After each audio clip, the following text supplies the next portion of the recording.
Hi, I'm Dave from Boyinaband.com. I feel the need to address those people that express an instant disdain for any music by singers that happen to be in the charts. You know, from people who leave comments like this, and this, and this, and this. So say you've got a friend and they like dance music and you play them a suitably dancey track. They begin to enjoy it, but then as soon as you mention that it's the new #1 from insert charting pop artist here, they'll instantly change their opinion on it, claiming, "This poppycock is poppy crap, how can anyone listen to this?" Let me explain why this is ridiculous with a thought experiment involving a lizard. I'm joking, this is the internet, it blatantly involves a cat. So we have two heterosexual dudes who are looking for videos of adorable little animals on YouTube. They stumble across one containing a cat, which they agree is pretty cute, a solid 7 out of 10.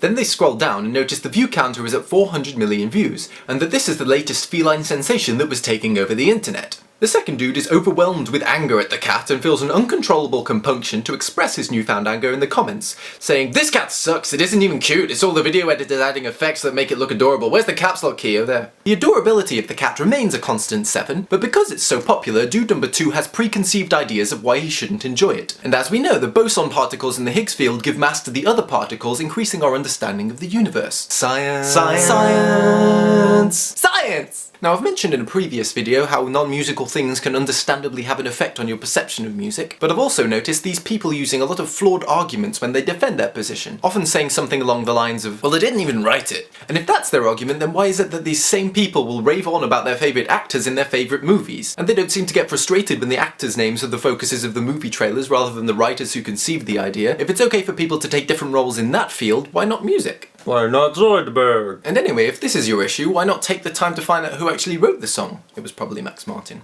Yeah, well, I bet they can't even sing. They probably mime it all live. A lot of pop singers can sing very adeptly. It's very difficult to get into the industry if you can't. As a record label, why would you sign a pretty person who can't sing when there are thousands of pretty people who can sing? You'd have to be pretty silly to do that. That said, there are some singers who mime some of their performances, and to critics of them, I quote an age-old proverb from the ancient Greek philosopher Xenophanes. "One does not go to see an Arnold Schwarzenegger film expecting an in-depth plot." The focus is often on the show rather than purely the music because it keeps most people entertained for longer, and this is a genre of music that is targeted at most people. They add up! So if authenticity is your bag, do a quick YouTube search for a live version of a song by said artist before you attack them. Yeah, well, they didn't work hard for it, they don't deserve to be that popular. Oh, I see. So how long does someone have to work at something before they are allowed to have their music appreciated? Do you know for certain that the musicians you enjoy are the hardest working in their field? And unless you know the life story of every singer, how could you possibly judge how deserving they are?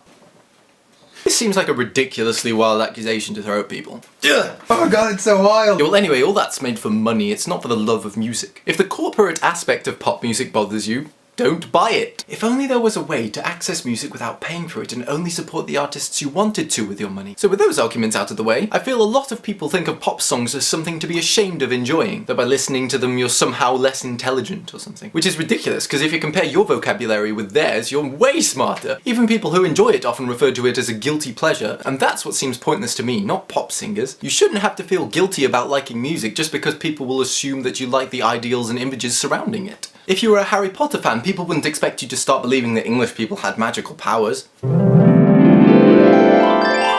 It's okay to enjoy music for the sake of music if you aren't a fan of the image that's associated with it. And you can explain that to anyone who has a go at you for liking such mainstream songs. And if they don't listen, well, they're idiots. So those are my thoughts. What do you think on the subject? Wherever you sit on the topic, I'd love to read your opinions in the comments. Hit like and favourite if this video resonated with you, and subscribe for keep...